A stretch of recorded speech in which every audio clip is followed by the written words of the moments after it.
Mummy praise అలాడ్ mummy మొన్న తరుణ్ తెచ్చిచ్చాడు కదా కార్డ్ తెచ్చిచ్చినప్పుడే మనకి థాట్స్ వచ్చినాయి. పెద్ద పెద్ద అంతా గణం చేస్తే ఇంట్లో ఒక సాక్రిఫిషియల్ మనిషి, క్రిస్టియన్ లేడీ, అన్నీ సాక్రిఫైస్ చేసి అందరినీ చూసుకొని మ్యారేజెస్ చేసి అన్నీ చేసి వాళ్ళ ఇంట్లో ఎంతమంది చనిపోతే వాళ్ళ ఫ్యూనరల్స్ మెమోరియల్ సర్వీస్ అన్నీ చేసిన మనిషిని నువ్వేమి ఇవ్వలేదు అని కొట్లాట పెట్టుకొని ఇట్లా అకౌంట్స్ అనేది రాసుకొని చింపేసి ఇన్సల్ట్ చేసి మా దగ్గర రావద్దన్న మనిషి వాళ్ళ కొడుకుని పంపించి కార్డు ఇచ్చి ఇంకేం తెలుసా డక్కల్ డీకే అనే చిల్లర చీపిడి కాలి ముండా ఏమో చెడ్డ మాట మాట్లాడిపిస్తే మనం ఏమనలే.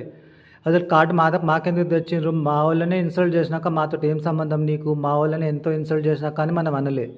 కానీ ఈరోజు మనం పోతున్నాం. కానీ నీ పాయింట్ ఏంటిది, మనం అక్కడ పోయి బాడీ కాల్ ఇర్రెలవెంట్ మాటలు కానీ లేకపోతే ఏమైనా ఇన్సల్ట్ కానీ ఏమైనా చేస్తే ఎట్లా డీల్ చేస్తావు మరి? నువ్వు పోయి ఇన్సల్ట్ చేయించుకున్నట్టు అవుతుందా? అదొకటి. ఫోన్లో మనం కాల్ చేసి మాట్లాడినప్పుడు ఏం చెప్పిందంటే వాళ్ళ మొగుడు మాట్లాడతలేడు అసలు. వాళ్ళ మ్యారేజ్ది కూడా మనమే అంతమందిని సెలెక్ట్ చేసి ఏమో చెప్తుంది కదా, నువ్వు కూడా బాగుండలేదా చూడు ప్రే చేయి అంటే మనం సెలెక్ట్ చేసిన మనిషి నిన్న ఫోన్ 2-3 సార్లు ఫోన్ చేసి మనం మాట్లాడతలేడు. ఇంకొకటి వాళ్ళ వెనకాల లీడర్ ఎవరితో హిందూ దేవత అసలు మన మీద ఇంటర్ఫియరెన్స్ చేసి చెడ్డ మాటలు తిట్టిపోయానికి లుచ్చ లఫంగా నారాగాడ నిన్న అబద్ధం ఆడ. నేను ఫోన్ కార్డు ఇచ్చేటప్పుడు ఏదో చెడ్డ మాట ప్రొఫెషనల్గా అదేంటిది అందరు సక్ చేసుకుని బతికే లుచ్చ లఫంగా మనని అనిపిస్తే ఎవరు దగ్గుబాటి పురంధేశ్వరి చిల్లర చీపిడిది అనిపిస్తే మనం అనుకుంటామా? ఇప్పుడు మనం వాళ్ళ ఇంటికి నేను ఎందుకు అంటున్నానంటే పోకముందే నీకు ఎందుకు చెప్తున్నానంటే మనీ అనేది నీకు ఇస్తా, నో ప్రాబ్లం.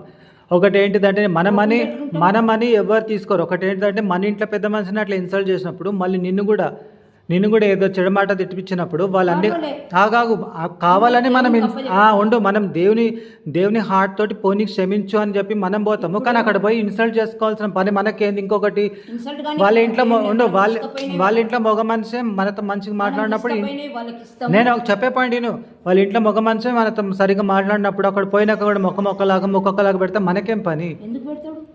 పెట్టాడు. వాడు బాగలేడు. వాడు అసలు నీకు ఫర్ యువర్ ఇన్ఫర్మేషన్ నాకు కాలేం వచ్చిందంటే వాడు డాడీ లాగానే ఆ పిల్ల పెళ్లి కాగానే వాడు చచ్చిపోతాడని వచ్చింది. కానీ నేను మనసులో పెట్టుకున్నా, సరేలే పోనీ అందరినీ క్షమించు దేవా, నన్ను తిట్టినా ఏం చేసినా అని ఉంచినా ఆయనకు పోతుంది. ఎందుకంటే నేను ఎవరికి ఏం అన్యాయం చేయలే. చిన్నప్పటి నుంచి ప్రతి వాళ్ళకు సహాయం చేసిన, కుటుంబంలో కూడా నా సంపాదనను డాడీ సంపాదన కాదు, నా సంపాదనను మా అమ్మకు మా అక్క ఇర్రెలవెంట్ మాటలు కాదు, కరెక్ట్ పాయింట్. కానీ ఇప్పుడు ఒక్క నిమిషం ఉండు, ప్రతి ఒక్క మాట వేసిన ప్రార్థన ఆమేన్.